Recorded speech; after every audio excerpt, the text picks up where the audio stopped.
Hi, and welcome to a House of Dice Warmachine and Hordes battle report. Today I was joined by Nigel, and we'll be playing a 25-point battle report. Nigel, who'd you bring today?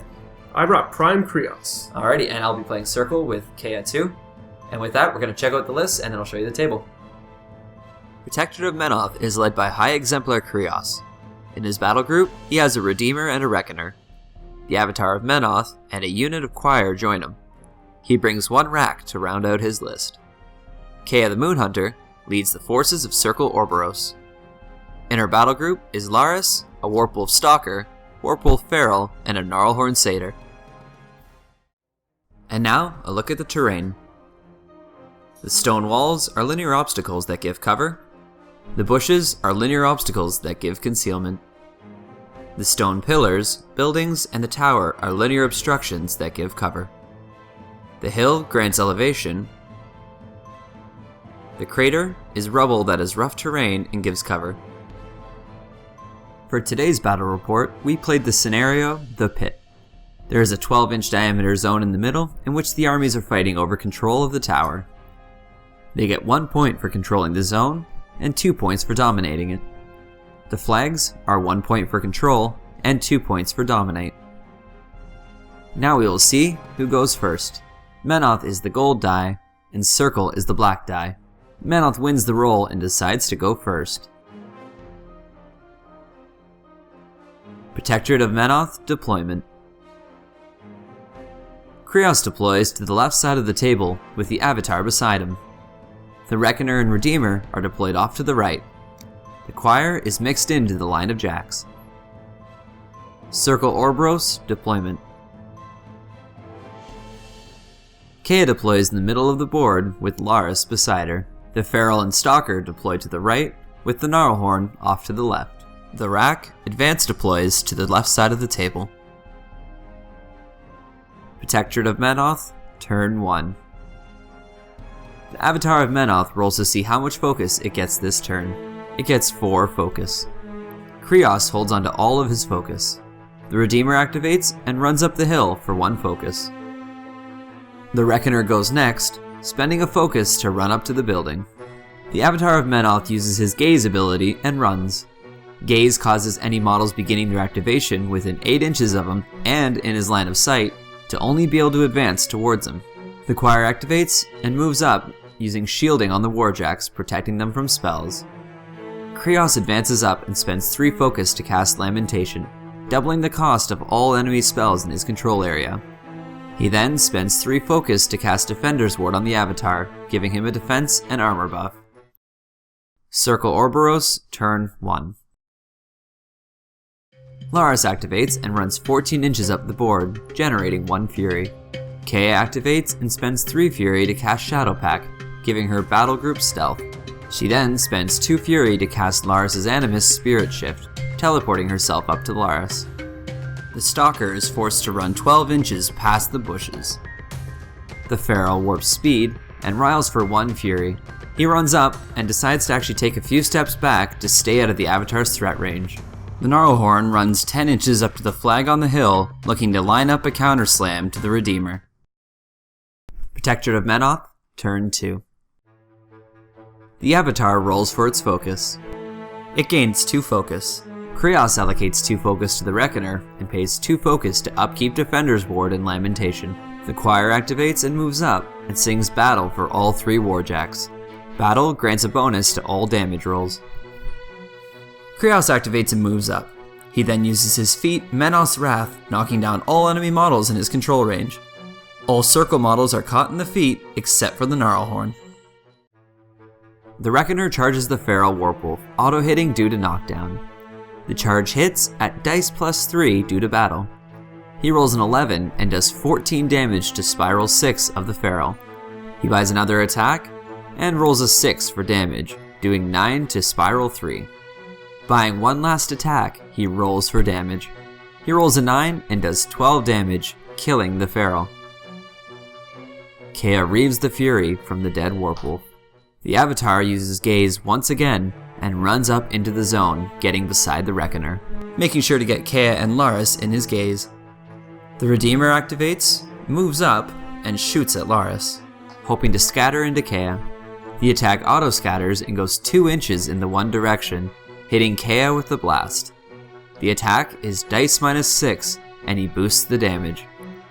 He rolls a 9 and does 3 damage to the Warlock. Blast damage on Laris is dice -6. He rolls a 5 and does no damage. He shoots again, but the attack deviates in the wrong direction and misses both targets. The Redeemer fires its last rocket, but once again rolls and misses both models. Circle Orboros, turn 2. Kea leeches the fury from her warbeasts, and they're all forced to shake knockdown. Laris activates and runs to block line of sight from the Avatar to Kea. Kea activates and advances back. She then pays 2 fury and arcs forced evolution through Laris to the Stalker, giving him a strength and defense bonus. She uses her feat Call of the Hunt, allowing her to force warbeasts that are out of her control range, and at the end of their activation, they may teleport back to her.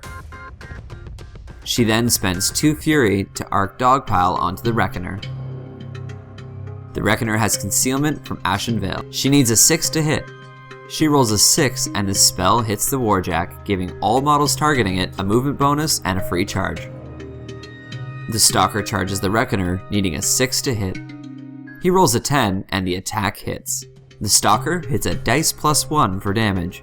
He rolls a 12 and does 13 damage to column 5 of the Warjack.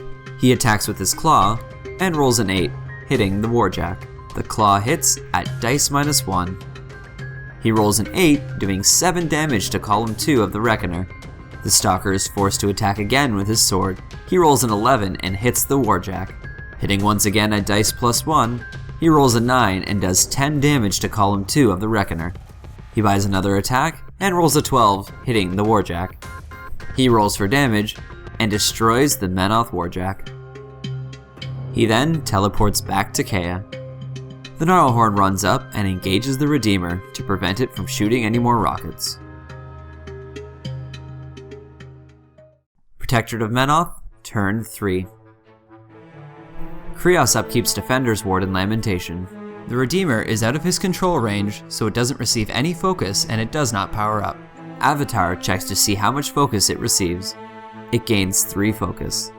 The Choir activates first, advances up, and sings battle once again on the Warjacks. The Avatar of Menoth activates and moves up to Laris, making sure to be out of line of sight of the Stalker. He attacks Laris, needing a 7 to hit. He boosts the attack and rolls a 9 and hits Laris. The attack hits at dice +7. He rolls a 7 and does 14 damage to Spiral 5 of the Warbeast. He strikes with his shield, boosting to hit once again. He rolls a 12 and the shield connects. Damage is dice +2. He boosts the damage, and he rolls a 13, doing 15 damage to Laris, killing him. The Redeemer activates and attacks the Gnarlhorn, needing a 6 to hit. He rolls a 6 and the attack hits. Due to battle, the attack hits at dice -3. He rolls a 6 and does 3 damage to Spiral 4 of the Beast. Kreoss advances to the flag and camps 5 focus. Circle Orboros, turn 3. Kea leeches fury from her warbeasts, gains fury from Spirit Bond, and pays 1 to upkeep forced evolution on the Stalker. The Gnarlhorn activates first and attacks the Redeemer with his horns. He needs a 6 to hit, but rolls a 4 and misses. He attacks with his first claw, rolling an 8 and the attack hits. The claw hits at dice -3.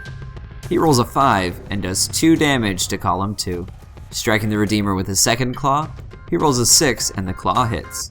He rolls for damage and gets another 5, doing 2 damage to column 5. The Gnarlhorn is forced to attack again with his horns. He rolls an 11 and the Warjack is hit. Damage is dice -2. He gets a 9 and does 7 damage to column 2. Buying another horn attack against the Redeemer, he rolls to hit. He gets a 10 and the Gnarlhorn strikes the Warjack.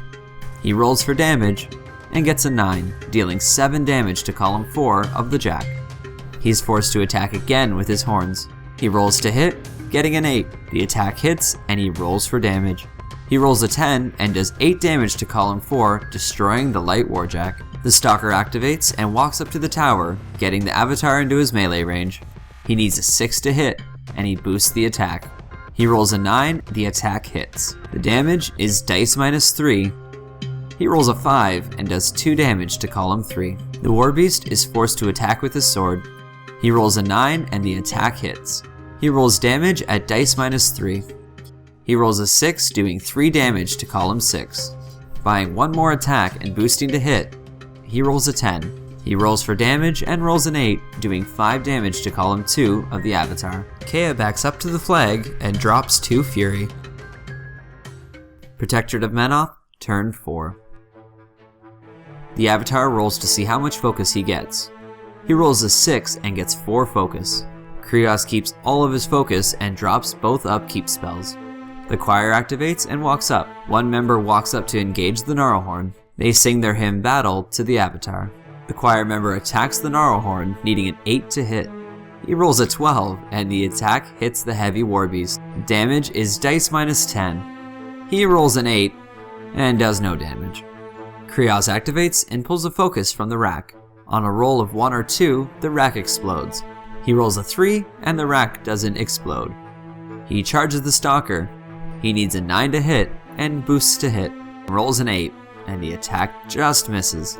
He buys another attack, and boosts to hit. He rolls an 8, and the attack misses once again. He buys another attack, and boosts to hit. He rolls a 6, and misses the Warp Wolf. He then uses the last of his focus to cast Purification on the Stalker, removing Forced Evolution. The Avatar activates, and walks up to block the Stalker from seeing Kreoss. He attacks with his sword, needing a 6 to hit. He rolls a 3, and the attack misses. He uses his shield to attack the Warpwolf, and he rolls a 5, missing the Stalker. He buys a sword attack, and rolls a 12, hitting the wolf. Damage is dice plus 4. He rolls a 10 and does 14 damage to Spiral 4. The Avatar buys another attack, and rolls a 5, missing the Stalker. The Avatar buys another attack, he rolls a 7, hitting the heavy Warbeast. He rolls for damage, and rolls a 9, dealing 13 damage to the Stalker, doing just enough damage to kill it.